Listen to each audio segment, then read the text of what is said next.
ಆತ್ಮೀಯ ವೀಕ್ಷಕರೇ, ವಿಶೇಷ ಕಾರ್ಯಕ್ರಮ ವಿಜಯ ಪ್ರತಿಜ್ಞೆಗೆ ಸ್ವಾಗತ. ಯಾವಾಗಲೂ ಹೇಳ್ತೀನಿ ಯಂಗ್ ಎನರ್ಜೆಟಿಕ್ ಲೀಡರ್ ಅಂತ. ನನಗೆ ಒಂಥರದ ಪ್ರೀತಿ ಇವರ ಮೇಲೆ ಅಷ್ಟೇ, ಒಂದು ಥರದ ಗೌರವ ಮಾತ್ರ ಅಲ್ಲ, ಒಂದು ಹೋಪ್ಸ್ ನೆಕ್ಸ್ಟ್ ಜನ್ರೇಷನ್ ಲೀಡ್ರಲ್ಲಿ ಗುರುತಿಸಿದಂಥವರು. We are seen different module of ಈ ಲೀಡ್ರನ್ನ ಡಿಫ್ರೆಂಟ್ ಮಾಡ್ಯೂಲನ್ನು ನಾವು ನೋಡಿದ್ವಿ. ಈಗ ರಾಜ್ಯದ BJPಯ ಅಧ್ಯಕ್ಷರಾಗಿ ಕಳೆದ ನಂತರ ಶ್ರೀಯುತ ವಿಜಯೇಂದ್ರರವರು ಇವ್ಯಾಲ್ಯೂಯೇಷನ್ ಅಂತ ನಾವು ಹೇಳ್ತೀವಿ, ಮಾಡಬೇಕಾದ್ರೆ ಯಾವ ರೀತಿ ನಾವು ಮಾಡಬೇಕಾಗಬಹುದು ಅನ್ನೋದು. ಫಸ್ಟ್ ಆಫ್ ಆಲ್, ಅಧಿಕಾರ ಯಾವಾಗ ಬಂತು, ಯಾತಕ್ಕಾಗಿ ಬಂತು, ಯಾವ ಟೈಮಲ್ಲಿ ಬಂತು, ಅದನ್ನು ಅವರು ಯಾವ ರೀತಿಯಾಗಿ ಮ್ಯಾನೇಜ್ ಮಾಡಿದರು, that counts more before evaluating it. ಇವತ್ತು ನಮ್ಮ ಸ್ಟುಡಿಯೋದಲ್ಲಿ ನಮ್ಮೊಟ್ಟಿಗೆ BJPಯ ರಾಜ್ಯಾಧ್ಯಕ್ಷರು, ಶಿವಮೊಗ್ಗದ MLA, young energetic leader Vijendra ಅವರಿದ್ದಾರೆ. ಕಾರ್ಯಕ್ರಮಕ್ಕೆ ಸ್ವಾಗತ. ಶಿಕಾರಿಪುರ ಶಾಸಕ. ಎಸ್, ಶಿಕಾರಿಪುರ. ಸರ್, ಆಲ್ವೇಸ್ ನಿಮ್ಮನ್ನು ನೋಡಿದಾಗ ನಾನು ಹೇಳ್ತೀನಿ ಯಂಗ್ ಎನರ್ಜೆಟಿಕ್ ಅಂತ ಹೇಳ್ತೀನಿ. ಫ್ಯೂಚರ್ ಲೀಡರು ನಿಮ್ಮಲ್ಲಿ ಕಾಣ್ತಾ ಇತ್ತು, ಅದನ್ನು ನೀವು ಪ್ರೂವ್ ಮಾಡ್ತಾನೂ ಬಂದ್ರಿ. ಈಗ ವಿಜೇಂದ್ರ ಅವರು ಇವ್ಯಾಲ್ಯೂಯೇಷನ್ ಮಾಡಬೇಕಾದ್ರೆ ಅಧ್ಯಕ್ಷರಾದ ನಂತರ ಯಾವ ರೀತಿಯಾಗಿ ಕೆಲಸ ಮಾಡಿದ್ರು ಅಂತ ಬೇಕಾದರೆ, some time it feels very tough. ನಿಮಗೆ ಯಾವ ಟಫ್ ಸಿಚುವೇಷನಲ್ಲಿ ಅಧ್ಯಕ್ಷ ಸ್ಥಾನ ಸಿಕ್ತು, ಯಾವ ಚಾಲೆಂಜಸ್ಸಲ್ಲಿ ನೀವು ಅಧ್ಯಕ್ಷ ಸ್ಥಾನವನ್ನು ವಹಿಸ್ಕೊಂಡ್ರಿ, BJPಯಲ್ಲೂ ಯಾರೂ ರೆಡಿ ಇಲ್ಲದ ಸ್ಥಿತಿಯಲ್ಲಿದ್ದಾಗ ಅಧ್ಯಕ್ಷ ಸ್ಥಾನವನ್ನು ನೀವು ತಗೊಂಡ್ರಿ. 65ಗೆ ಬಂದು ಹಿಡಿದ ಟೈಮಲ್ಲಿ it is not that easy. Young leader ಆಗಿರುವವರು, ಫ್ಯೂಚರ್ ಲೀಡ್ರ್ ಅಂತ ಅನ್ಸ್ಕೊಂಡವರು ಆ ರಿಸ್ಕನ್ನು ತಗೊಳ್ಳೋದು ಅಷ್ಟು ಈಸಿಯಾಗಿರಲಿಲ್ಲ. ಹೌ ಯು ಫೆಲ್ಟ್ ನಾವು ಆ ಜವಾಬ್ದಾರಿ ತಗೊಂಡು ಈಗ ಅಧಿವೇಶನವನ್ನು ಮುಗಿಸ್ಕೊಂಡು ಬಂದಿದ್ರಿ, ಏನು ಅನಿಸ್ತು ನಿಮಗೆ ಆ ಒಂದು ಪಯಣ? ರಾಜ್ಯದ ಅಧ್ಯಕ್ಷ ಆಗ್ತೇನೆ ಅಥವಾ ನಮ್ಮ ಹಿರಿಯರು ನನಗೆ ಎಷ್ಟು ದೊಡ್ಡ ಜವಾಬ್ದಾರಿ, ಮಹತ್ತರವಾಗಿರ್ತಕ್ಕಂಥ ಜವಾಬ್ದಾರಿ ನೀಡ್ತಾರೆ ಅಂತೇಳಿ ನಾನು ನಿರೀಕ್ಷಣೆ ಮಾಡಿರಲಿಲ್ಲ. ಹೆಸರು ಘೋಷಣೆ ಆದಾಗ ವಿಜೇಂದ್ರ ಅವರು ರಾಜ್ಯದ ಅಧ್ಯಕ್ಷರಾಗಿ ನಾನು ಘೋಷಣೆ ಮಾಡ್ತಾ ಇದ್ದೇನೆ ಅಂತೇಳಿ ರಾಷ್ಟ್ರೀಯ ಅಧ್ಯಕ್ಷರು ನನಗೆ ದೂರವಾಣಿ ಕರೆ ಮಾಡಿ ತಿಳಿಸಿದಾಗ ನನಗೆ ಸಂತೋಷ ಆಯಿತು. ಆದರೆ ಒಂದು ವಾರದ ನಂತರ ಒಂದು ರೀತಿ ನನ್ನಲ್ಲೂ ಕೂಡ ಕೊಂಚ ಆತಂಕ ಇದ್ದದ್ದು ಕೂಡ ಸತ್ಯ. ಏನಪ್ಪ, ಇಷ್ಟೆಲ್ಲ ಹಿರಿಯರಿದ್ದರೂ ಸಹ ನನಗೆ ಇಷ್ಟು ದೊಡ್ಡ ಜವಾಬ್ದಾರಿಯನ್ನು ಕೊಟ್ಟಿದ್ದಾರೆ, ಹೇಗೆ ನಿಭಾಯಿಸೋದಕ್ಕೆ ಸಾಧ್ಯ ಆಗ್ತದ ಅನ್ನುವ ಪ್ರಶ್ನೆ ನನ್ನಲ್ಲೇ ಕಾಡ್ತಾ ಇತ್ತು. ಮತ್ತು ಭಾಳ ಪ್ರಮುಖವಾಗಿ ಲೋಕಸಭಾ ಚುನಾವಣೆ ಅಧ್ಯಕ್ಷ ಆಗ್ತಿದ್ದಾಗೇ ಯುದ್ಧಕ್ಕೆ ತಯಾರಾಗಿರ್ಬೇಕು ನಾನು. ಒಂದು ಕಡೆ ಸಿದ್ದರಾಮಯ್ಯ ರಾಜ್ಯದ ಮುಖ್ಯಮಂತ್ರಿಗಳು, ಮತ್ತೊಂದು ಕಡೆ DK ಶಿವಕುಮಾರ್ ಅವರು ರಾಜ್ಯದ ಅಧ್ಯಕ್ಷರು, ಕಾಂಗ್ರೆಸ್ ಪಕ್ಷದ ಅಧ್ಯಕ್ಷರು, ಮತ್ತೊಂದು ಕಡೆ ಗ್ಯಾರಂಟಿಗಳು. ಇದೆಲ್ಲದರ ಆರ್ಭಟ ನಡುವೆ ಹಿರಿಯರೆಲ್ಲರನ್ನೂ ಕೂಡ ವಿಶ್ವಾಸಕ್ಕೆ ತೆಗೆದುಕೊಂಡು ಮುಂದೆ ನುಗ್ಗಬೇಕಾಗಿರ್ತಕ್ಕಂಥ, ಚುನಾವಣೆ ಎದುರಿಸ್ಬೇಕಾಗ್ತಕ್ಕಂಥ ಒಂದು ಪರಿಸ್ಥಿತಿ. ನನ್ನಲ್ಲೇ ನಾನು ಮನಸ್ಸನ್ನು ಗಟ್ಟಿ ಮಾಡಿಕೊಂಡೆ. ಯಾಕೆಂತ ಹೇಳಿದ್ರೆ, ಇಷ್ಟೆಲ್ಲರ ಹಿರಿಯರ ಮಧ್ಯೆ ಕೂಡ ನನಗೆ ಅವಕಾಶ ಕೊಟ್ಟಾಗ ಇದನ್ನು ಯಶಸ್ವಿಯಾಗಿ ನಿಭಾಯಿಸಬೇಕು. ಇಲ್ಲ ಅಂತ ಹೇಳಿದ್ರೆ, ತಾವು ಹೇಳ್ತಿರಲ್ಲ, ಕೊಟ್ಟ ಕುದುರೆಯನ್ನು ಏರದವ ವೀರನೂ ಅಲ್ಲ ಧೀರನೂ ಅಲ್ಲ ಅಂತೇಳಿ. ಇಷ್ಟೊಳ್ಳೆ ಅವಕಾಶ ಸಿಕ್ಕಿದೆ, ಈ ಅವಕಾಶನ ಉಪಯೋಗಿಸ್ಕೋಬೇಕು, ಪಕ್ಷದ ಸಂಘಟನೆ ಮಾಡಬೇಕು, ಕಾರ್ಯಕರ್ತರಿಗೆ ಶಕ್ತಿ ತುಂಬತಕ್ಕಂಥ ಕೆಲಸ ಮಾಡಬೇಕು. ಯಾಕೆಂತ ಹೇಳಿದ್ರೆ, ಕಳೆದ ವಿಧಾನಸಭಾ ಚುನಾವಣೆಯಲ್ಲಿ ಆದಂಥ ಸೋಲು ಭಾರತೀಯ ಜನತಾ ಪಾರ್ಟಿಗೆ ನಮ್ಮ ಕಾರ್ಯಕರ್ತರು ಒಂದು ರೀತಿ ಭಾಳ ನೊಂದ್ಕೊಂಡಿದ್ರು. ಅಂಥ ಕಾರ್ಯಕರ್ತರಿಗೆ ಶಕ್ತಿ ತುಂಬಬೇಕು, ಧೈರ್ಯ ತುಂಬಬೇಕು, ಉತ್ಸಾಹ ತುಂಬಬೇಕು. ಇಂಥ ದೊಡ್ಡ ಜವಾಬ್ದಾರಿ ನನ್ನ ಮೇಲಿದ್ದಾಗ ನಾನು ಕೂಡ ಸವಾಲನ್ನು ಸ್ವೀಕಾರ ಮಾಡಿದ್ದೇನೆ. ಲೋಕಸಭಾ ಚುನಾವಣೆ ನಾವು 25-26 ಸೀಟ್ ಗೆಲ್ತೀವಿ ಅಂದ್ಕೊಂಡಿದ್ದೆ, 19 ಸ್ಥಾನಗಳು ಗೆದ್ದಿದ್ದೇವೆ. ಆದರೆ ಒಂದಂತೂ ಸತ್ಯ, ಯಾರು ಏನೇ ಹೇಳಿದ್ರು ಸಹ ಇಡೀ ದೇಶದಲ್ಲಿ ಭಾರತೀಯ ಜನತಾ ಪಾರ್ಟಿಗೆ ಒಂದು ಸವಾಲಿದ್ದಂಥ ರಾಜ್ಯ ಯಾವ್ದಾರು ಇದ್ದರೆ ಅದು ನಮ್ಮ ಕರ್ನಾಟಕ ರಾಜ್ಯ. Very true. ಕಾರಣ ಅಂತ ಹೇಳಿದ್ರೆ, ಕಾಂಗ್ರೆಸ್ ಸರ್ಕಾರ ಇದೆ, ಒಬ್ಬ ಅನುಭವಿ ಮುಖ್ಯಮಂತ್ರಿಗಳಿದ್ದಾರೆ, ಒಬ್ಬರು ಉಪಮುಖ್ಯಮಂತ್ರಿಗಳು, ಪಕ್ಷದ ಅಧ್ಯಕ್ಷರಿದ್ದಾರೆ, and everything at their disposal. ಇವತ್ತು ಹಣ ಮತ್ತೊಂದು ಎಲ್ಲ ತಾಕತ್ತಿರ್ತಕ್ಕಂಥ ಪಕ್ಷ ಅಧಿಕಾರದಲ್ಲಿರ್ತಕ್ಕಂಥದ್ದು. ಅದನ್ನು ಮೀರಿ, ಇವರ ಗ್ಯಾರಂಟಿಗಳನ್ನು ಮೀರಿ ಚುನಾವಣೆ ಎದುರಿಸಬೇಕು ಅಂತಕ್ಕಂಥ ಸುಲಭದ ಮಾತಿರಲಿಲ್ಲ. ಅಂಥ ದೊಡ್ಡ ಸವಾಲು ನಮ್ಮ ಕಾರ್ಯಕರ್ತರ ಒಂದು ಪರಿಶ್ರಮದಿಂದ, ಹಿರಿಯರ ಒಂದು ಆಶೀರ್ವಾದದಿಂದ ಸಂಘಟಿತರಾಗಿ ನಾವೆಲ್ಲರೂ ಕೂಡ ಎದುರಿಸಿದ್ದೇವೆ. ಒಳ್ಳೆಯ ಫಲಿತಾಂಶನೂ ಕೂಡ ಬಂದಿದೆ. I totally agree. ನೀವು ಹೇಳುವ ಆ ಪಾಯಿಂಟ್ಗೆ ನಾನು I think I totally acknowledge that. ಯಾಕಂದ್ರೆ ಹೇಳಿದರೆ, ಯೋಗಿಯಂತಹ ಸಿ ಎಂ ಇದ್ದಂತಹ ಯು ಪಿಯಲ್ಲಿ, ಮಹಾರಾಷ್ಟ್ರದಲ್ಲಿ B J P is not done a good ರಿಸಲ್ಟಲ್ಲಿ ನೋಡಿದರೆ ನೀವು ಪರ್ಫಾರ್ಮೆನ್ಸ್. ಬಟ್ ಕರ್ನಾಟಕದಲ್ಲಿ ಲೈಕ್ ಯು ಸೆಟ್ 65ಕ್ಕೆ ಬಂದರೂ ಕೂಡ ಸಿದ್ದರಾಮಯ್ಯ, ಡಿ ಕೆ ಶಿವಕುಮಾರ್ ಗ್ಯಾರಂಟಿಗಳ ಬಗ್ಗೆ, ಅದರ ಮಧ್ಯೆನೂ ನಿಮಗೆ ಇನ್ನೂ ಪಾರ್ಟಿ ಒಳಗಡೆನೂ ಸ್ವಲ್ಪ ಅಡೆತಡೆಗಳು ಇದ್ದಿದ್ದಂತೂ ಸತ್ಯ. ಇವತ್ತು ನಾವು ಅದು ಒಪ್ಪಬೇಕಾಗ್ತದೆ. ಅದರ ಮಧ್ಯೆನೂ ಕೂಡ ನೀವು getting that seat, I think it's a great achievement. Congratulation on that. Thank you. But here ಅದು ಮುಗಿದ ನಂತರ ಕೂಡ ಚಾಲೆಂಜಸ್ ಏನು ನಿಂತಿಲ್ಲ ನಿಮಗೆ. ಪಕ್ಷದ ಒಳಗಡೆನೂ ನಿಂತಿಲ್ಲ, ಹೊರಗಡೆನೂ ನಿಂತಿಲ್ಲ. ಐ ಥಿಂಕ್ ಚಾಲೆಂಜಸ್ ನಿಲ್ಲಬಾರ್ದು. ಚಾಲೆಂಜಸ್ ನಿಂತರೆ ನಾವು ನಿಂತ್ಕೊಬಿಡ್ತೇವೆ. ಸವಾಲುಗಳು ಬರ್ತಾ ಇರಬೇಕು, ಸವಾಲುಗಳು ಎದುರಿಸ್ತಾ ಇರಬೇಕು, ಸವಾಲುಗಳನ್ನು ಮೆಟ್ಟಿನಿಂತು ಮುಂದೆ ನುಗ್ತಾ ಇರಬೇಕು. ಅವಾಗೇ ನಾವು ಯಶಸ್ವಿಯಾಗಿ ಮುನ್ನುಗ್ಗೋದಕ್ಕೆ ಸಾಧ್ಯ. ವಿಜಯೇಂದ್ರ ಅವರು ಈಗ ನೋಡಿದರೆ ಎ ಕಂಪ್ಲೀಟ್ ಪ್ಯಾಕೇಜ್ ಅಂತ ಅನಿಸ್ಬೇಕಾದ್ರೆ ಆ ಅಗ್ರೆಸಿವ್ನೆಸ್ಸು ಸ್ವಲ್ಪ ಕಡಿಮೆ ಆಗಿದೆ. ಸಮತೋಲನದ ಮಾತುಗಳನ್ನು ಆಡ್ತಾ ಇದ್ದೀರಿ. ಮತ್ತು ಇನ್ನೊಂದು ಅಂದರೆ ನೀವು ತಂದೆಯ ನೆರಳಿನಿಂದ ಹೊರಗಡೆ ಬಂದು ವಿಜಯೇಂದ್ರ ಅವರು ಕೆಲಸ ಮಾಡಲಿಕ್ಕೆ ಶುರು ಮಾಡಿದ್ದಾರೆ. ತಂದೆ ಹೆಸರನ್ನೇ ಯೂಸ್ ಮಾಡಿಕೊಂಡು ವಿಜಯೇಂದ್ರ ಅವರು ಎಷ್ಟು ದಿನ ಬೆಳೀತಾರೆ ಅನ್ನುವ ಮಾತಿತ್ತು ಎಲ್ಲ ಕಡೆ, ಪಾರ್ಟಿ ಒಳಗಡೆ ಹೊರಗಡೆ ಎಲ್ಲ ಕಡೆನೂ ಇತ್ತು. ಸನ್ಮಾನ್ಯ ಯಡಿಯೂರಪ್ಪನವರೊಬ್ಬ ರೈತ ನಾಯಕರೊಬ್ಬ ಹೋರಾಟಗಾರರ ಮಗ ಅನ್ನುವ ಕಾರಣ ಅಂತೂ ಸಾಕಷ್ಟು ನನಗೆ ಅನುಕೂಲ ಆಗಿದೆ. ಆದರೆ ಇವತ್ತೇನು ಜನ ನನಗೆ ಒಳ್ಳೆ ರೀತಿಯಲ್ಲಿ ನೋಡ್ತಾ ಇದ್ದಾರೆ ಯಡಿಯೂರಪ್ಪವ್ರ ಮಗ ಅನ್ನೋ ಕಾರಣಕ್ಕೆ. ಇಂಥ ಸಂದರ್ಭದ ಸಂಘಟನೆ ನನಗೆ ಇಷ್ಟು ಒಳ್ಳೆ ಅವಕಾಶ ಸಿಕ್ಕಾಗ ಯಡಿಯೂರಪ್ಪನವರ ಮಗ ಅಂತಕ್ಕಂಥ ಒಂದು ಹೆಸರು ಮತ್ತು ಸಂಘಟನೆ ಕೊಟ್ಟಿರ್ತಕ್ಕಂಥ ಜವಾಬ್ದಾರಿ ಇವೆರಡನ್ನೂ ತೆಗೆದುಕೊಂಡು ಇವತ್ತು ಕಾರ್ಯಕರ್ತರ ಮಧ್ಯೆ ನಮ್ಮ ಕೆಲಸ ಮಾಡಬೇಕಾಗಿದೆ. ಇವತ್ತು ಕಾರ್ಯಕರ್ತರಿಗೆ ಉತ್ಸಾಹ ಬರೋ ರೀತಿ ನಾನು ಕೂಡ ಕೆಲಸ ಮಾಡ್ತಿದ್ದೇನೆ ಅಂತಕ್ಕಂಥ ತೃಪ್ತಿ ನನಗೂ ಕೂಡ ಇದೆ. ಆದರೆ ಒಂದು ಸತ್ಯ, ಒಂದು ರಾಜಕೀಯ ಪಕ್ಷ ಇಷ್ಟು ದೊಡ್ಡ ಒಂದು ಆಡಳಿತ ಪಕ್ಷ ಇದ್ದಾಗ ಸವಾಲುಗಳು ಬರ್ತದೆ, ಸವಾಲುಗಳು ಎದುರಿಸ್ಬೇಕಾಗ್ತದೆ. ಸಣ್ಣ ಪುಟ್ಟ ಸಮಸ್ಯೆಗಳು ಬರ್ತದೆ, ಸಮಸ್ಯೆಗಳನ್ನ ಬಗೆಹರಿಸ್ಕೋಬೇಕಾಗ್ತದೆ. ಕೆಲವರು ಬೇಸರ ಮಾಡ್ಕೊಳ್ತಾರೆ, ಅದನ್ನು ಕೂಡ ಸರಿ ಮಾಡ್ಕೋಬೇಕಾಗ್ತದೆ. ಎಲ್ಲವನ್ನ ನುಂಗ್ಕೊಂಡು, ಯಾಕೆಂದರೆ ಇರ್ತಕ್ಕಂಥದ್ದು ಪಕ್ಷ ಸಂಘಟನೆಯ ಜವಾಬ್ದಾರಿ. ಪಕ್ಷದ ಸಂಘಟನೆ ಜವಾಬ್ದಾರಿ ಹೊತ್ತಂತವ್ರಿಗೆ ಸಮಾಧಾನವೂ ಕೂಡ ಇರಬೇಕಾಗ್ತದೆ. ಎಲ್ಲರನ್ನೂ ಕೂಡ ಸಮಾಧಾನದಿಂದ ತೆಗೆದುಕೊಂಡು ಕೂಡ ಹೋಗಬೇಕಾಗ್ತದೆ. ಅದನ್ನು ಮಾಡ್ತಾ ಇದ್ದೇನೆ, ಮುಂದೆ ಇನ್ನೂ ಕೂಡ ಯಶಸ್ವಿಯಾಗಿ ಮಾಡ್ತೇನೆ ಅನ್ನೋ ಸಂಪೂರ್ಣ ಅಚಲವಾಗಿರ್ತಕ್ಕಂಥ ವಿಶ್ವಾಸ ಕೂಡ ನನ್ನಲ್ಲಿದೆ. ಇನ್ನೊಂದು ಜವಾಬ್ದಾರಿ ನಿಮ್ಮ ಮೇಲೆ ಮಾತ್ರವಾದ ಎಲೆಕ್ಷನ್ ಟೈಮಲ್ಲಿ ಬಿತ್ತು. ಯಾವುದು ಸಾಂಪ್ರದಾಯಿಕ ವಿರೋಧಿ ಅನ್ನುವ ಪಕ್ಷ ಇತ್ತು, JDS. ಹೈಕಮಾಂಡ್ ಯಾವಾಗ ನಿರ್ಧಾರ ತಗೊಳ್ತು ನಾವು ಅವರೊಟ್ಟಿಗೆ ಜೊತೆಯಾಗಿ ಈ ಎಲೆಕ್ಷನಲ್ಲಿ ಹೋಗ್ತೀವಿ ಅನ್ನುವ ನಿರ್ಧಾರ ತಗೊಂಡಾಗ ಡೆಲ್ಲಿ ಪಾಲಿಟಿಕ್ಸೇ ಬೇರೆ, ಲೋಕಲ್ ಪಾಲಿಟಿಕ್ಸೇ ಬೇರೆ. ಲೋಕಲಲ್ಲಿ it is not that easy to handle ನಿಮ್ಮ ಕಾರ್ಯಕರ್ತರನ್ನು. ಒಂಥರ ಬದ್ಧ ವೈರಿಗಳ ಥರ ಇದ್ದ ಪಕ್ಷವನ್ನು ನೀವು ಒಗ್ಗಟ್ಟಾಗಿ ತಗೊಂಡು ಹೋಗ್ಬೇಕಂತ ಪರಿಸ್ಥಿತಿ ಬಂತು ನಿಮಗೆ. How you felt, how that was so much challenge? ನಮ್ಮ ಮುಂದೆ ಇರ್ತಕ್ಕಂಥ ಗುರಿ ಏನು ಅಂತಕ್ಕಂಥದ್ದು ಭಾಳ ಪ್ರಮುಖವಾಗಿರ್ತಕ್ಕಂಥದ್ದು. ಯಾವುದೇ ಪಕ್ಷ, ಹೌದು BJP JDS ತದ್ವಿರುದ್ಧ ಹೋರಾಟನ ನಡೆಸಿದ್ವಿ, ಅನೇಕ ಆರೋಪಗಳನ್ನು ಕೂಡ ಮಾಡಿದ್ವಿ, ಪ್ರತ್ಯಾರೋಪಗಳು ಕೂಡ ಆಗಿತ್ತು. ಆದರೆ ಇವತ್ತು ಕಳೆದ ಲೋಕಸಭಾ ಚುನಾವಣೆಯಲ್ಲಿ ಇದ್ದಂಥ ನಮ್ಮ ಮುಂದಿರ್ತಂಥ ಪ್ರಶ್ನೆ ಏನಪ್ಪ ಅಂತ ಹೇಳಿದ್ರೆ, ಮುಂದಿನ ಲೋಕಸಭಾ ಚುನಾವಣೆಯಲ್ಲಿ ನರೇಂದ್ರ ಮೋದಿಜಿಯವರು ಮತ್ತೊಮ್ಮೆ ದೇಶದ ಪ್ರಧಾನಮಂತ್ರಿ ಆಗಬೇಕು. ಆ ಪುಣ್ಯಾತ್ಮ ಇವತ್ತು ದೇಶವನ್ನು ಇವತ್ತು ನಡೆಸ್ತಾ ಇರ್ತಕ್ಕಂಥ ಸಂದರ್ಭದಲ್ಲಿ ಯಾವ ಭಾರತ ಇವತ್ತು ಜಗತ್ತಿನಲ್ಲಿ ಬೆಲೆನೂ ಕೂಡ ಸಿಗ್ತಾರಲ್ಲ ಅಂತ ಭಾರತವನ್ನು ಇವತ್ತು ಹೆಮ್ಮೆಯಿಂದ ನೋಡ್ತಾ ಇದ್ದಾರೆ ಬೇರೆ ದೇಶದವರು ಅಂತ ಹೇಳಿದ್ರೆ, ನಮ್ಮ ಭಾರತದ ಪ್ರಧಾನಮಂತ್ರಿಗೆ ಕವಡೆ ಕಾಸಿನ ಕಿಮ್ಮತ್ತಿರ್ತಾ ಇರಲಿಲ್ಲ.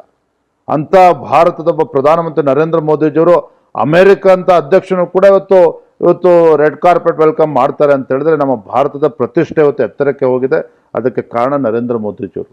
ಅಂಥ ಪುಣ್ಯಾತ್ಮ ಇವತ್ತು ಮತ್ತೊಮ್ಮೆ ದೇಶದ ಪ್ರಧಾನಮಂತ್ರಿ ಆಗಬೇಕು, ಅಭಿವೃದ್ಧಿ ಕೆಲಸ ಕಾರ್ಯಗಳು ಮುಂದೆ ನಡ್ಕೊಂಡು ಹೋಗಬೇಕು. ಅದಕ್ಕೆ ಕರ್ನಾಟಕ ರಾಜ್ಯದ ನಮ್ಮದೇ ಆದಂಥ ಒಂದು ಅಳುಲು ಸೇವೆಯನ್ನು ಮಾಡಬೇಕು, ಅತಿ ಹೆಚ್ಚು ಸಂಸದನ್ನು ಗೆಲ್ಲಿಸಬೇಕು. ಇದು ಒಂದು ಸದುದ್ದೇಶ ನಮ್ಮ ಮುಂದಿದ್ದ ಕಾರಣ ನಮ್ದು ಏನೇ ಸಮಸ್ಯೆಗಳು ವ್ಯತ್ಯಾಸಗಳು ಎಲ್ಲವೂ ಕೂಡ ಬದಿಗಿಟ್ಟು ನಮ್ಮ ಮುಂದೆ ಇರ್ತಕ್ಕಂಥದ್ದು ದೇಶ, ನಮ್ಮ ಮುಂದೆ ಇರ್ತಕ್ಕಂಥದ್ದು ನರೇಂದ್ರ ಮೋದಿಜಿಯವರು. ಹಾಗಾಗಿ ನಾವೆಲ್ಲರೂ ಕೂಡ ಒಗ್ಗಟ್ಟಾಗಿ ಕಾರ್ಯಕರ್ತನೂ ಕೂಡ ಒಗ್ಗೂಡಿಸ್ಕೊಂಡು ಯಾವುದೇ ಸಮಸ್ಯೆ ಆಗದ ರೀತಿಯಲ್ಲಿ ಚುನಾವಣೆಯನ್ನು ಎದುರಿಸಿದ್ದೇವೆ. ಕ್ರೆಡಿಟ್ ಎಲೆಕ್ಷನ್ ಆದ ಮೇಲೆ, ರಿಸಲ್ಟ್ ಬಂದ ಮೇಲೆ ವಿಜಯೇಂದ್ರ ಅವರಿಗೆ ಸಿಗಬೇಕಾದ ಕ್ರೆಡಿಟ್ ಸಿಕ್ಕಿಲ್ಲ, ಅದನ್ನು ಇನ್ಯಾರೋ ತಗೊಂಡೋದ್ರು, ಯಾವುದೋ ಒಂದು ಮಿತ್ರ ಪಕ್ಷಗಳೊಟ್ಟಿಗೆ ಮಾಡ್ಕೊಂಡ್ಬಿಟ್ಟು ಆ ಕ್ರೆಡಿಟನ್ನು ಇನ್ಯಾರೋ ಅಕ್ವೈರ್ ಮಾಡ್ಕೊಂಡ್ಬಿಟ್ರು. ವಿಜಯೇಂದ್ರ ಅವರಿಗೆ ಆ ಕ್ರೆಡಿಟ್ ಸಿಕ್ಕಿಲ್ಲ, ಹೈಕಮಾಂಡ್ ಅದನ್ನು ಗುರುತಿಸಿಲ್ಲ ಅನ್ನೋ ಮಾತಿದೆ ನಂತರ. ಖಂಡಿತ ಇಲ್ಲ, ನಾನು ಒಪ್ಪೋದಿಲ್ಲ ಮಾತನ್ನು. ಈ ಒಂದು ಲೋಕಸಭಾ ಚುನಾವಣೆಯ ನಮ್ಮ ಯಶಸ್ಸು, ನಮ್ಮ ಗೆಲುವು ಕ್ರೆಡಿಟ್ ಹೋಗಬೇಕಾಗಿರ್ತಕ್ಕಂಥ ನಮ್ಮ ಪಕ್ಷದ ಕಾರ್ಯಕರ್ತರಿಗೆ. ಲಕ್ಷಾಂತರ ಕಾರ್ಯಕರ್ತರು ಈ ಕಾಂಗ್ರೆಸ್ಸಿನ ಆರ್ಭಟದ ನಡುವೆನೂ ಸಹ, ಕಾಂಗ್ರೆಸ್ ಪಕ್ಷದ ಸರ್ಕಾರದ ದಬ್ಬಾಳಿಕೆ ನಡುವೆನೂ ಸಹ ಇವತ್ತು ನಮ್ಮ ಕಾರ್ಯಕರ್ತರ ಮೇಲೆ ಕ್ರಿಮಿನಲ್ ಕೇಸ್ಗಳನ್ನು ಹಾಕ್ತಕ್ಕಂಥದ್ದು, ಸಾಮಾಜಿಕ ಜಾಲತಾಣಗಳಲ್ಲಿ ಯಾವುದೋ ಒಂದು ಪೋಸ್ಟ್ ಮಾಡಿದ್ದಾರೆ ಅಂದರೆ ಅವನು ಕರ್ಕೊಂಡು ಅರೆಸ್ಟ್ ಮಾಡ್ತಕ್ಕಂಥದ್ದು, ಈ ದಬ್ಬಾಳಿಕೆ ಪ್ರವೃತ್ತಿ, ಬೆದರಿಕೆ ಆಗ್ತಕ್ಕಂಥ ಪ್ರವೃತ್ತಿಯ ನಡುವೆನೂ ಸಹ ನಮ್ಮ ಕಾರ್ಯಕರ್ತರು ಎದೆಗುಂದದೆ ಇವತ್ತು ಹೋರಾಟವನ್ನು ಮಾಡಿದ್ರಲ್ಲ, ಚುನಾವಣೆಯನ್ನು ಯಶಸ್ವಿಯಾಗಿ ಎದುರಿಸಿದ್ರಲ್ಲ. ಹಾಗಾಗಿ ಇವತ್ತು ಕ್ರೆಡಿಟ್ ಹೋಗ್ಬೇಕಾಗಿರ್ತಕ್ಕಂಥ ನಮ್ಮ ಕಾರ್ಯಕರ್ತರಿಗೆ ಹೊರತು ವಿಜೇಂದ್ರಗೂ ಅಲ್ಲ, ಇನ್ಯಾರಿಗೂ ಅಲ್ಲ. ಗೌಡ ಕಮ್ಯುನಿಟಿ ಜಾಸ್ತಿ ಇರುವ ಪ್ಲೇಸ್ಗಳಲ್ಲಿ BJP ಬಂತು, ಅಲ್ಲಿ ಒಂದು 4-5 ಸೀಟು ನಮ್ಮಿಂದಾಗಿ ವಿನ್ ಆಯಿತು ಅಂತ ಮಿತ್ರ ಪಕ್ಷ ಅನ್ಸ್ಕೊಂತು. ಎಲ್ಲೋ 3-4 ಕಡೆ ಎಲ್ಲೋ ಲಿಂಗಾಯತರ ಕಮ್ಯುನಿಟಿ ಇರುವ ಕಡೆ BJP ಸೋಯ್ತು ಹೋಯ್ತು. ಇಲ್ಲ, ಗೌಡರ ಕಡೆ ಇದ್ದ ನಮ್ಮದೇ ನಾವು ಮೀರಿಸ್ಬಿಟ್ಟು ಇಷ್ಟು ಸೀಟ್ಗಳನ್ನು ತಂದಿದ್ದೀವಿ ಅನ್ನುವ ಕ್ರೆಡಿಟನ್ನು ಹೈಕಮಾಂಡಲ್ಲಿ ತಗೊಂಡ್ರು. BJPಗಿಂತಲೂ ಒಂದು ಮಿತ್ರ ಪಕ್ಷ 2 ಸೀಟುಗಳನ್ನು ಕೊಟ್ಟು BJPಗಿಂತ ಒಂದು ಸ್ಟೆಪ್ ಮುಂದೆ ಸೆಂಟ್ರಲ್ ಗೌರ್ಮೆಂಟಲ್ಲಿ ಅಕ್ವಿಜಿಷನ್ ಸ್ಟಾರ್ಟ್ ಮಾಡಿದೆ ಅನ್ನುವ ಆಪಾದನೆ ಇದೆ. ಏನಂತೀರಿ? ಯಾರೂ ಆ ರೀತಿ ಕ್ರೆಡಿಟ್ ತೆಗೆದುಕೊಂಡಿಲ್ಲ. ಒಂದಂತೂ ಸತ್ಯ, BJP 17 ಸ್ಥಾನ ಗೆಲ್ಲುವ ಮುನ್ನ 25 ಸ್ಥಾನಗಳು ನಾವು ಗೆದ್ದಿದ್ವಿ. ಸನ್ಮಾನ್ಯ BS ಯಡಿಯೂರಪ್ಪನವರ ನಾಯಕತ್ವದಲ್ಲಿ ಲೋಕಸಭಾ ಚುನಾವಣೆ ಎದುರಿಸಿದಾಗ ಗೆದ್ದಿದ್ವಿ.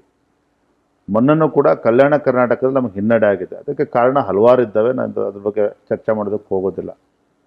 ನಮ್ಮ ತಪ್ಪು ನಿರ್ಧಾರಗಳಿರ್ಬೋದು, ಬೇರೆ ಬೇರೆ ವಿಚಾರಗಳು ನಮಗೆ ಹಿನ್ನಡೆ ಆಗಿದೆ. ಆದರೆ ಇವತ್ತು ನಮಗೆ ಸಂತೋಷ ಇದೆ, BJP JDS ನಾವು ಒಟ್ಟಾಗಿ ಒಂದಾಗಿ ಚುನಾವಣೆ ಎದುರಿಸ್ತಕ್ಕಂಥ ಪರಿಣಾಮ 19 ಸ್ಥಾನಗಳನ್ನು ಗೆದ್ದಿದ್ದೇವೆ. ಯಾವ ಕಾಂಗ್ರೆಸ್ ಪಕ್ಷ ಗ್ಯಾರಂಟಿ ಬಗ್ಗೆ ಬೀಗ್ತಾ ಇತ್ತು, ಆ ಕಾಂಗ್ರೆಸ್ ಪಕ್ಷ 18-20 ಸ್ಥಾನಗಳನ್ನು ಗೆಲ್ತೀವಿ ಅಂತ ಹೇಳಿದ್ವು, ಇವತ್ತು ಒಂಟಿಗಾಲಲ್ಲಿ ನಿಲ್ಲಿಸಿದ್ದೇವೆ. ಕೇವಲ 9 ಸ್ಥಾನಗಳಿಗೆ ಸೀಮಿತಗೊಳಿಸಿದ್ದೇವೆ. ಆ ತೃಪ್ತಿ ನಮಗಿದೆ. ಇನ್ನೂ 3-4 ಸೀಟ್ 5 ಸೀಟ್ ಗೆಲ್ಬೋದಿತ್ತು, ಅವಕಾಶವನ್ನು ಕಳ್ಕೊಂಡಿದ್ದೆ. ಮುಂದಿನ ದಿನಗಳಲ್ಲಿ ಸರಿಪಡಿಸ್ಕೊಳ್ತಕ್ಕಂಥ ಕೆಲಸ ನಾವು ಮಾಡ್ತೇವೆ. ನೀವು ಖಾಲಿ ರಾಷ್ಟ್ರಾಧ್ಯಕ್ಷರಾಗಿ ಬಂದಿಲ್ಲ, ನೀವು ಕಾರ್ಯಕರ್ತ ಲೆವೆಲಿಂದ ತಂದೆಯೊಟ್ಟಿಗೆ ರಾಜಕೀಯವನ್ನು ನೋಡಿ ಪಕ್ಷಕ್ಕೆ ದುಡಿದು ಬಂದವರು. ನಿಮಗೆ ಒಂದು ಸಾಮಾನ್ಯ ಕಾರ್ಯಕರ್ತನ ನೋವು, ಚಿಂತನೆಗಳು, ಅವನು ಏನು ಎಣಿಸ್ತಾನೆ ಅದು ನಿಮಗೆ ಖಂಡಿತವಾಗಿ ಗೊತ್ತಿದೆ.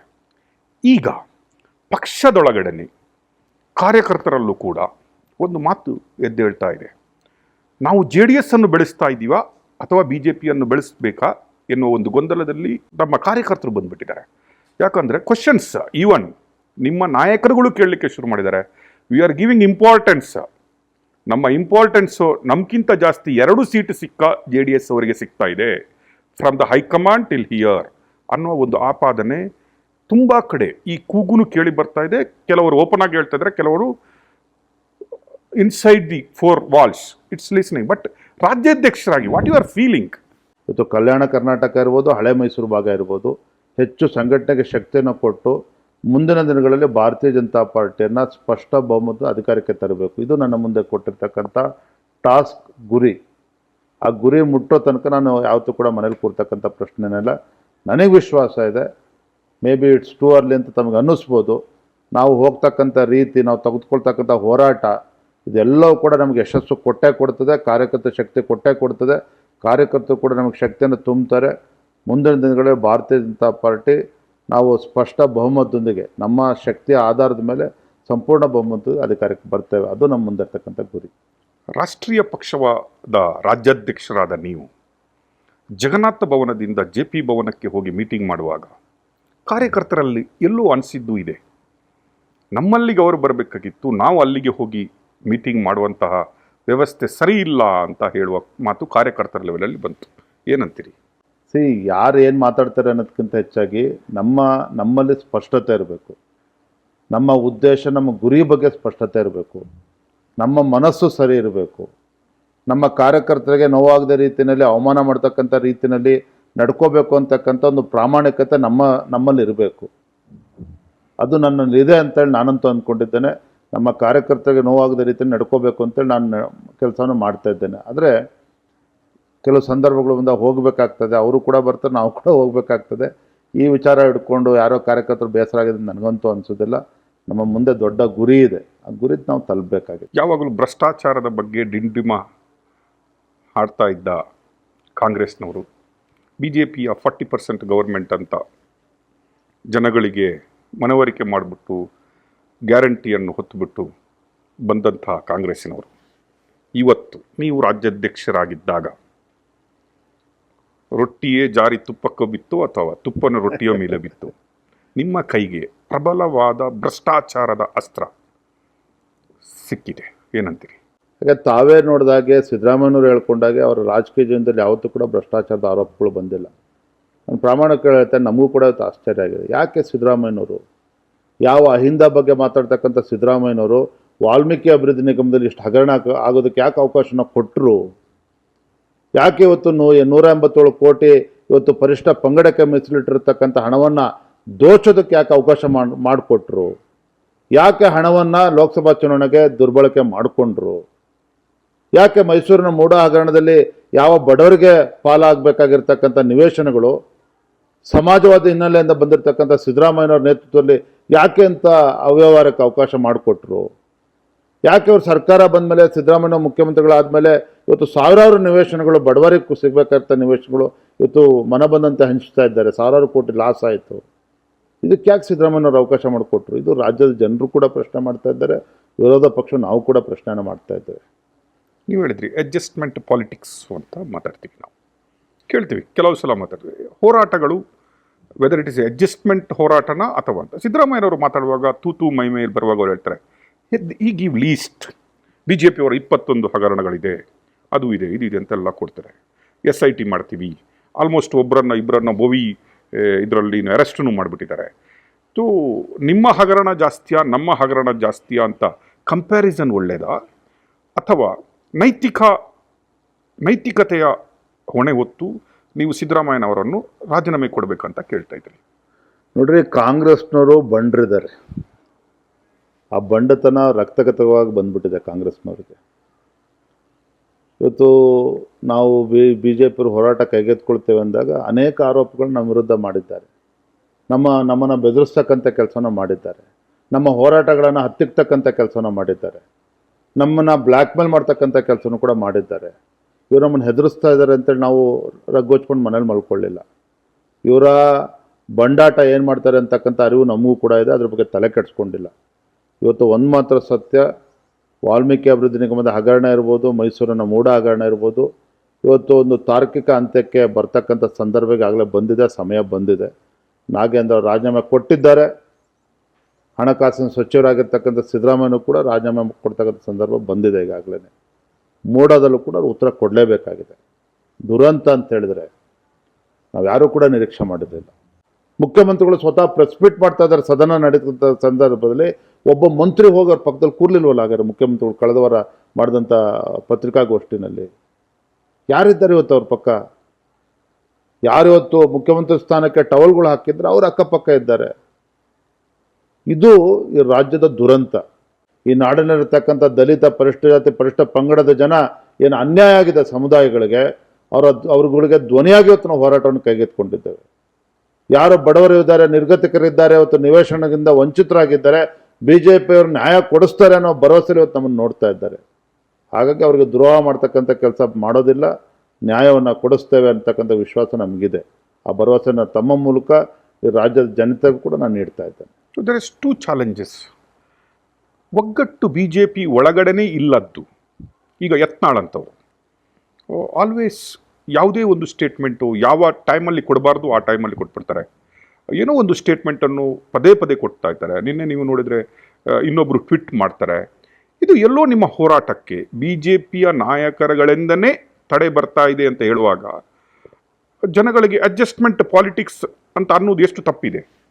ಪಾಪ ಯತ್ನಾಳ್ ಅವರು ಹಿರಿಯರಿದ್ದಾರೆ, ತಾವೊಂದು ಮಾತನ್ನು ಹೇಳಿದ್ರಿ, ಯಾವ ಟೈಮಲ್ಲಿ ಹೇಳಿಕೆ ಕೊಡಬಾರ್ದು ಆ ಟೈಮಲ್ಲೇ ಹೇಳಿಕೆ ಕೊಡ್ತಾರೆ ಅಂತ. ಹಾಗಾಗಿ ನಾನು ಹೇಳೋದು ಅವ್ರ ಟೈಮ್ ಸರಿ ಇಲ್ಲ ಅಂತೇಳಿ. ಅವರು ಸರಿಯಾಗಿದ್ದರೆ ಬಹುಶಃ ಅವರೇ ವಿರೋಧ ಪಕ್ಷದ ನಾಯಕರಾಗ್ತಾಯಿದ್ರು ಅಥವಾ ರಾಜ್ಯದ ಅಧ್ಯಕ್ಷರಾಗ್ತಾಯಿದ್ರು. ನಾನು ಹಾಗಾಗಿ ಯತ್ನಾಳ್ ಅವ್ರು ಏನು ಹೇಳ್ತಾರೆ, ಬೇರೆ ಯಾರು ಏನು ಹೇಳ್ತಾರೆ, ಎಲ್ಲರೂ ಕೂಡ ಹಿರಿಯರಿದ್ದಾರೆ. ಅವ್ರು ಏನೇ ಹೇಳಿದ್ರು ಕೂಡ ಅವರನ್ನು ಸಮಾಧಾನ ಪಡಿಸ್ತಕ್ಕಂಥ ಪ್ರಯತ್ನ ಮಾಡ್ತೇನೆ. ಕಾರ್ಯಕರ್ತರು ಎಲ್ಲವನ್ನೂ ಕೂಡ ಗಮನಿಸ್ತಾ ಇದ್ದಾರೆ. ನಮ್ಮ ಹೋರಾಟವನ್ನು ಹತ್ತಿಕ್ಕತಕ್ಕಂಥ ಕೆಲಸ ಆಡಳಿತ ಪಕ್ಷದವರು ಮಾಡೋಕ್ಕೆ ಸಾಧ್ಯ ಇಲ್ಲ, ಯಾರೂ ಕೂಡ ಮಾಡೋಕ್ಕೆ ಸಾಧ್ಯ ಇಲ್ಲ. ಆ ಒಡಂಬಡಿಕೆ ಮಾಡ್ಕೊಂಡು ಅಡ್ಜಸ್ಟ್ಮೆಂಟ್ ಮಾಡಿಕೊಡ್ತಕ್ಕಂಥ ರಾಜಕಾರಣ ಇವತ್ತು ನನಗೆ ಅವಶ್ಯಕತೆಯೂ ಇಲ್ಲ. ಅದ್ರ ಮಾಡೋದ್ರ ಮುಖೇನ ಕಾರ್ಯಕರ್ತರು ಅವಮಾನ ಮಾಡ್ತಕ್ಕಂಥ ಕೆಲಸ ನನ್ನಿಂದ ಸಾಧ್ಯ ಇಲ್ಲ.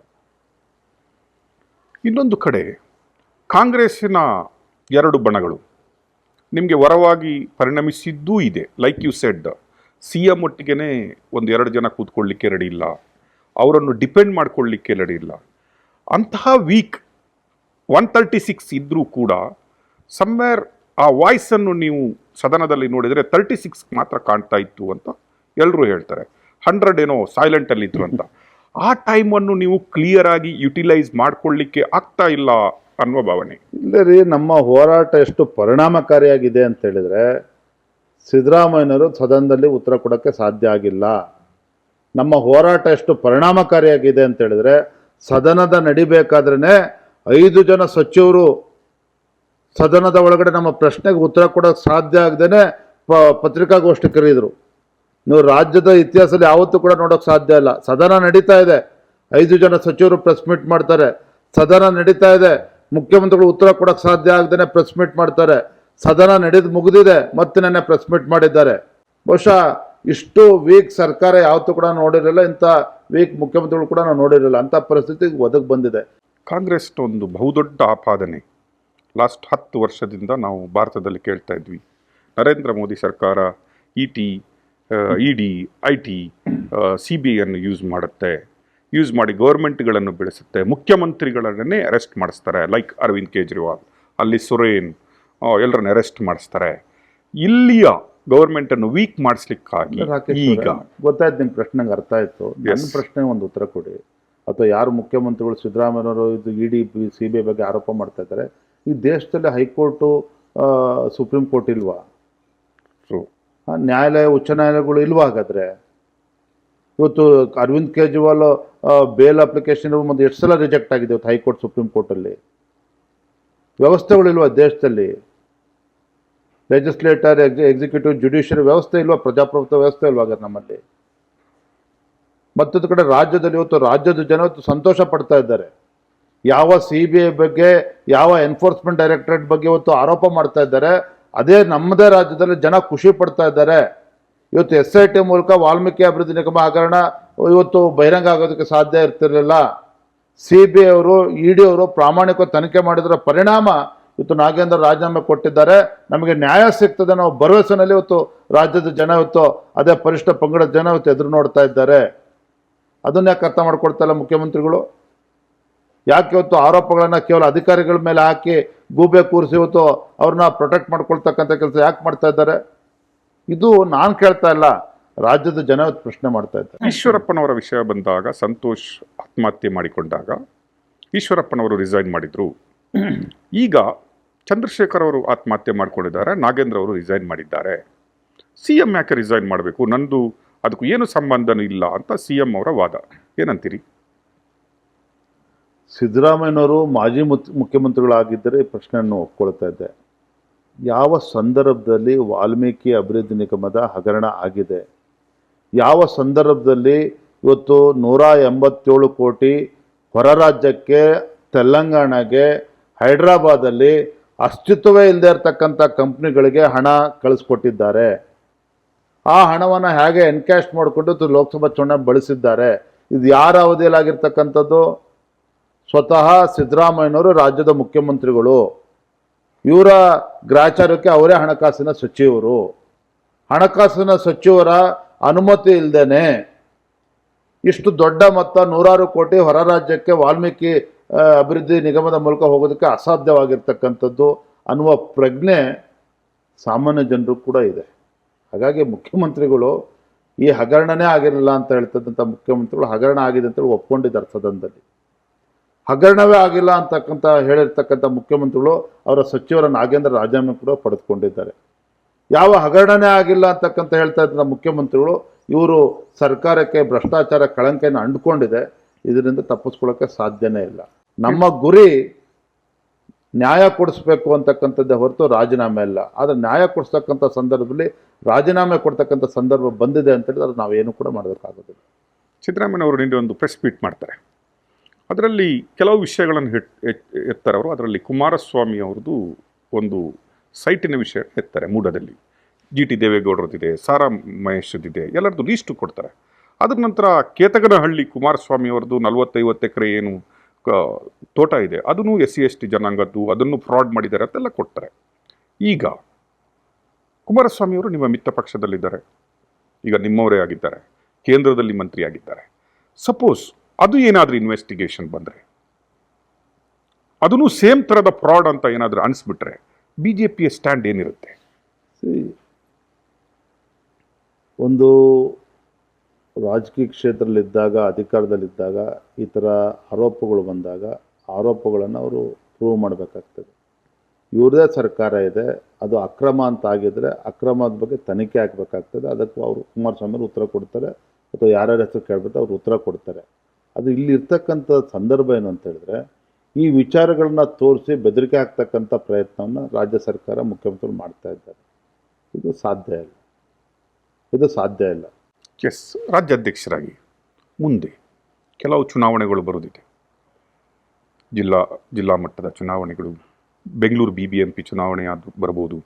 ಇದರೆಲ್ಲ ಮಾಡುವಾಗ ರಾಜ್ಯಾಧ್ಯಕ್ಷರಾಗಿ ಯಾವ ರೀತಿಯ ಚಿಂತನೆಗಳನ್ನು ಮಾಡ್ತಾ ಇದ್ದೀರಿ? ನಮ್ಮ ಕಣ್ಮುಂದೆ ಇವತ್ತು ಹೋರಾಟದ ನಂತರ ಇದ್ರ ಬಗ್ಗೆ ಚರ್ಚೆ ಮಾಡ್ತೇವೆ. ಪಕ್ಷದಲ್ಲೆಲ್ಲ ಹಿರಿಯರು ಕೂತು ಚರ್ಚೆ ಮಾಡ್ತೇವೆ. ಯಾವ ರೀತಿ ನಾವು ಕಾರ್ಯಕ್ರಮ ರೂಪಿಸಬೇಕು, ಯೋಜನೆ ಮಾಡಬೇಕು, ಕಾರ್ಯಕರ್ತರ ಯಾವ ರೀತಿ ಉತ್ಸಾಹ ತುಂಬಬೇಕು ಚುನಾವಣೆ ಹಿನ್ನೆಲೆಯಲ್ಲಿ, ಆ ಸಂದರ್ಭದಲ್ಲಿ ನಾವು ಮಾಡ್ತೇವೆ. ನಾವು ಪ್ಯಾರಾಸೈಟು ಅಂತ ಹೇಳ್ತೀವಿ, ಪರಾವಲಂಬಿ ಒಂದು ಜೀವಿ ಅಂತ ಹೇಳ್ತೀವಿ. ತನ್ನನ್ನು ತಾನು ಉಳಿಸ್ಕೊಬೇಕಾದ್ರೆ ಇನ್ನೊಂದನ್ನು ಪರಾವಲಂಬನೆ ಮಾಡಿಬಿಟ್ಟು ಅದರದ್ದು ಜೀವಾಂಶವನ್ನು ತಗೊಂಡು ಅದು ಬದುಕುತ್ತೆ. ಪಾಲಿಟಿಕ್ಸಲ್ಲಿ ಎಲ್ಲೋ ನನಗೆ ಅನಿಸ್ಲಿಕ್ಕೆ ಶುರು ಆಗ್ಬಿಟ್ಟಿದೆ. JDS ಅಂತ ಒಂದು ಪಾರ್ಟಿ, ನಿಮ್ಮ ವಿರೋಧ ಪಕ್ಷವಾಗಿದ್ದಂತಹ ಪಾರ್ಟಿ, ತಾನು ಬದುಕಲಿಕ್ಕಾಗಿ BJPಯನ್ನು ಪರಾವಲಂಬನೆಯಾಗಿ ಉಪಯೋಗಿಸಿಕೊಂಡು ಈಗ ಎಲ್ಲೋ ಪರಾವಲಂಬ ಸಸ್ಯ ಏನಿದೆ ಅದೇ ಎಲ್ಲೋ BJPಯ ವೀಕ್ ಆಗ್ತಾ ಇದೆ. BJPಯ ನಾಯಕರೇ ಡೆಲ್ಲಿ ಲೆವೆಲಲ್ಲಿ ವೀಕ್ ಆಗ್ತಾ ಇದ್ದಾರೆ. ಕುಮಾರಸ್ವಾಮಿ ಅವರಿಗೆ ಸಿಗುವಂತಹ ಅಪಾಯಿಂಟ್ಮೆಂಟ್ಗಳು ಭಾರತೀಯ ಜನತಾ ಪಕ್ಷದ ಲೀಡರ್ಸ್ಗಳಿಗೆ ಸಿಗ್ತಾ ಇಲ್ಲ. ಕುಮಾರಸ್ವಾಮಿ ಅವರನ್ನು ಕೇಳ್ಕೊಂಡ್ಬಿಟ್ಟು ನಾವು ಈಗ ಹೋಗ್ಬೇಕಾದಂತಹ ಕಾಂಗ್ರೆಸ್ ಆಪಾದನೆ ಇದೆ. ಕಾಂಗ್ರೆಸ್ ಪಕ್ಷದ ಅಪಪ್ರಚಾರಗಳಷ್ಟೇನೆ, ಆ ರೀತಿ ಏನೂ ಇಲ್ಲ. ನಾನೇ ಡೆಲ್ಲಿಗೆ ಹೋದಂಥ ಸಂದರ್ಭ ರಾಷ್ಟ್ರೀಯ ನಾಯಕರನ್ನು ಕೂಡ ಭೇಟಿ ಮಾಡ್ತೇನೆ. ನಮ್ಮ ಆ ರೀತಿ ಯಾವುದೇ ಪ್ರಶ್ನೆನೇ ಇಲ್ಲ. ಕಾಂಗ್ರೆಸ್ನವರು ಅವರು ನಮ್ಮ ಶಕ್ತಿ ನೋಡಿ, ಚುನಾವಣೆ ಲೋಕಸಭಾ ಚುನಾವಣೆ ಆಗಿರ್ತಕ್ಕಂಥ ಹಿನ್ನಡೆ ನೋಡಿ ಮಾಡ್ತಾ ಇರ್ತಕ್ಕಂಥ ಅಪಪ್ರಚಾರ ಅಷ್ಟೇ. ಎಸ್, ಈಗ ಕಡೆ ಕ್ವಶನ್ಗೆ ಬರ್ತೀನಿ. ಪಾರ್ಟಿಯ ರಾಜ್ಯಾಧ್ಯಕ್ಷರಾಗಿ ನೀವು you are doing very well. Restructure ಅಂತ ಹೇಳ್ತಾ ಇದ್ದೀವಿ. ಈಗ ಈ ಕೆಲವು ಅಲ್ಲಿ ಇಲ್ಲಿ ಹಿರಿಯರುಗಳು ಮಾತಾಡ್ತಾರೆ, ಅವ್ರಿಗೇನಾದರೂ ಒಂದು ಪ್ಲೇಸಸ್ ಕೊಟ್ಟು ಅಥವಾ ಅವರನ್ನು ಕೂರಿಸಿ ಮಾತಾಡಿ ಅಥವಾ ಮುಂದೆ ಪಾರ್ಟಿಯನ್ನು ಕಟ್ಟುವಂಥ, because you are also a leader. ಆ ಚಿಂತನೆ ಏನಾದರೂ ನಿಮ್ಮ ಮನಸ್ಸಿನಲ್ಲಿದೆಯಲ್ಲ? ಅದು ನಿರಂತರವಾಗಿ ನಡೀತಾನೆ ಇರ್ತದೆ. ಯಾಕೆಂದರೆ ಭಾರತೀಯ ಜನತಾ ಪಾರ್ಟಿ ಎಷ್ಟು ಸದೃಢವಾಗಿ ಬೆಳೆದು ನಿಂತಿದೆ ಅಂತ ಹೇಳಿದ್ರೆ, ಸನ್ಮಾನ್ಯ BS ಯಡಿಯೂರಪ್ಪರು ರೈತ ನಾಯಕರು, ಅವರೊಂದು ಹೋರಾಟ, ಅವರ ಪರಿಶ್ರಮ, ಇವತ್ತು ಅನಂತಕುಮಾರ್ ಅಂತವರು, VS ಆಚಾರ್ಯ ಅಂತ ಅನೇಕ ಹಿರಿಯ ನಾಯಕರ ಒಂದು ಪರಿಶ್ರಮನೂ ಕೂಡ ಇದೆ. ಇದರಲ್ಲಿ ಕಾರ್ಯಕರ್ತರು ಬೆವರು ಸುರಿಸಿದ್ದಾರೆ. ನಾನು ಹಲವಾರು ಬಾರಿ ವಿಚಾರವನ್ನು ಹೇಳಿದ್ದೇನೆ. ಹಾಗಾಗಿ ಏನೇ ಪಕ್ಷವನ್ನು ಮುನ್ನಡೆಸಬೇಕಾದ್ರೆ ಎಲ್ಲರನ್ನೂ ಕೂಡ ವಿಶ್ವಾಸಕ್ಕೆ ತೆಗೆದುಕೊಂಡು ಹೋಗ್ಬೇಕಾದ್ರೆ ನನ್ನ ಆದ್ಯ ಕರ್ತವ್ಯ. ಅದನ್ನು ಇನ್ನೂ ಹೆಚ್ಚು ಯಶಸ್ವಿಯಾಗಿ ನಾನು ಮಾಡ್ತೇನೆ, ಪಕ್ಷನ ಮುನ್ನಡೆಸ್ತೇನೆ. Thank you very much. ನಾನು ನಿಮ್ಮನ್ನು ಕಳೆದ ಬಾರಿ ನೋಡಿದ ಕಾನ್ಫಿಡೆನ್ಸ್ಗಿಂತಲೂ I am seeing much more confidence in you. I think you will lead it very clearly. ಹೋರಾಟ ನಿಮ್ಮದು ಮುಂದುವರಿಲಿ, ಜಯ ನಿಮ್ಗಾಗಲಿ. I think whatever you wish that comes true ಅಂತ ಬಯಸ್ತೀವಿ ಪವರ್ TV ಕಡೆ. Thank you sir.